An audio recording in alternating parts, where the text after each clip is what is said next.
You're listening to the official Temple University's Football Coaches Show, brought to you by Peerless Boilers on Philadelphia's #1 college radio station, WHIP.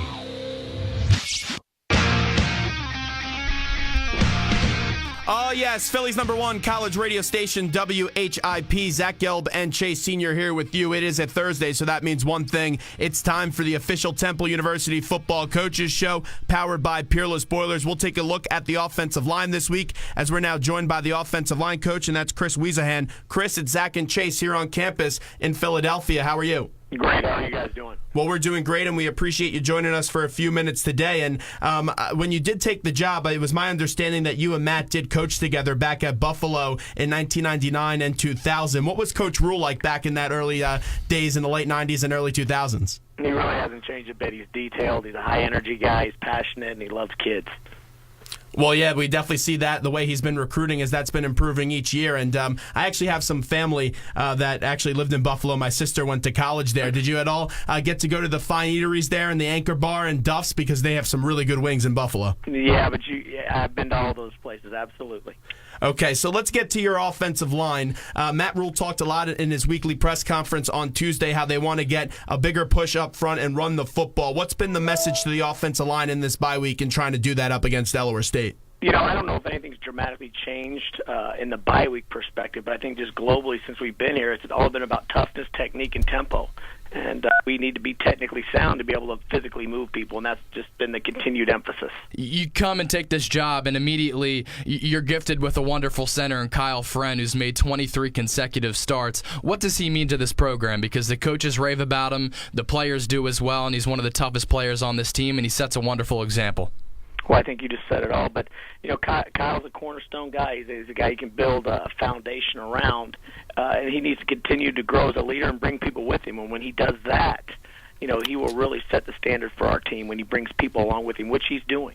Deion Dawkins is a wonderful athlete. We saw the video of him last year dunking a basketball, and he's so tall and so heavy, yet he's a wonderful athlete. Just talk about the ceiling that Deion Dawkins has, because he's another cornerstone to this offensive line. What's changed with Deion really is above the neck. You can visit with him about that. You know, Deion, all those things athletically and the potential, all those things. But what's changed for him is his preparation, his understanding of the game, and his assignment, and being assignment sound so that he can play fast and play with all those tools. You know, it's hard to be physical if you don't know your assignments, and he has really bought into the preparation part of things, and that's allowed him to be physical. Shabazz Ahmed switches to the offensive line this offseason from the defensive line.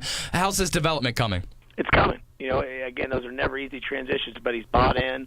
You know, from a mentality standpoint, he's still getting the speed of the game, and again, buying in and playing as one fist, not being that one finger sticking out.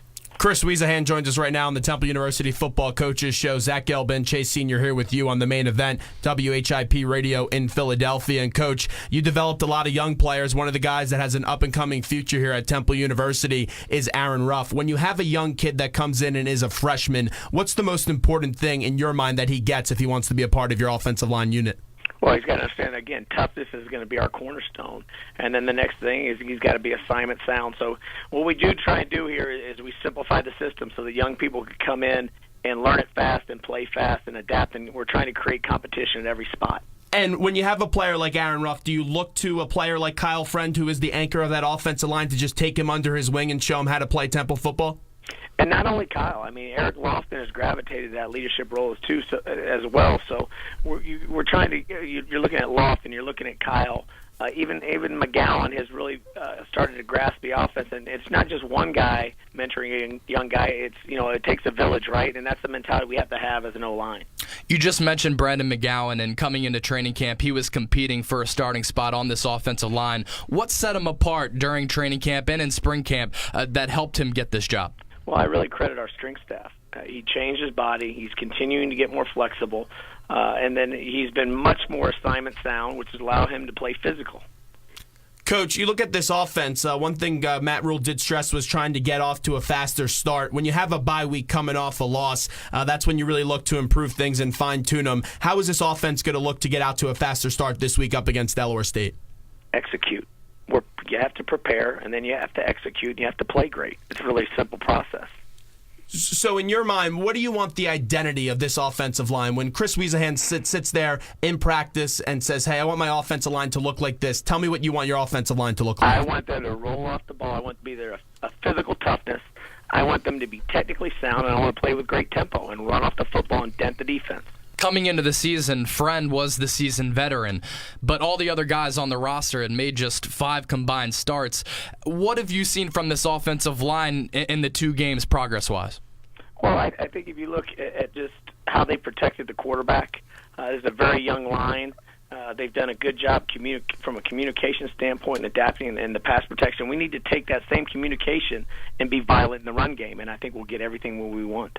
Chris Wiesehan joins us right now. A few more questions with the offensive line coach for Temple University. Temple gets ready to play Delaware State on Saturday. That game is at 1 o'clock. You can listen to the game on our station or make sure you go out to Lincoln Financial Field to see the game live in person. And Chris, I know you weren't here last year, but there was only 2 wins. There was a lot of games that were played deep into the ball game, and they had some late second heartbreak. Did you just sense a hungrier football team from teams that you've coached in the years past when looking at this unit, because they really thrived off the slogan never again?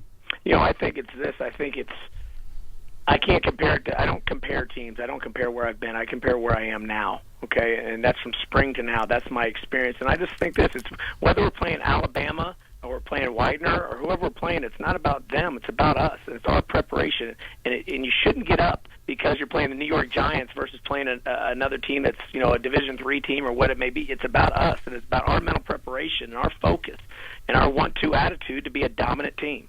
When you have such a young team and you don't have a senior on this offensive line that starts for you, and there's not a whole lot of seniors on this football team, to show them that victory, those younger guys, in week 1, in Vanderbilt, in SEC territory, what does that do for just the feel in the locker room and for the program itself?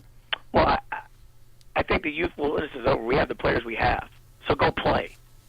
I played as a true freshman. Go play. And I would say the next thing is it just validates Coach Rule and the rest of the coaches echoing his message of trust the process. Don't look at the end result. Trust the process. When Steve Adazio bolted for BC, a lot of players campaigned for Rule to take this job, and that's understandable because he is a great recruiter. He connects well with these kids. But it did take a little while for this team to buy in because from on the field perspective, Rule was implementing new schemes. Since you came here, how have you seen the culture kind of change from the beginning of your tenure up until now?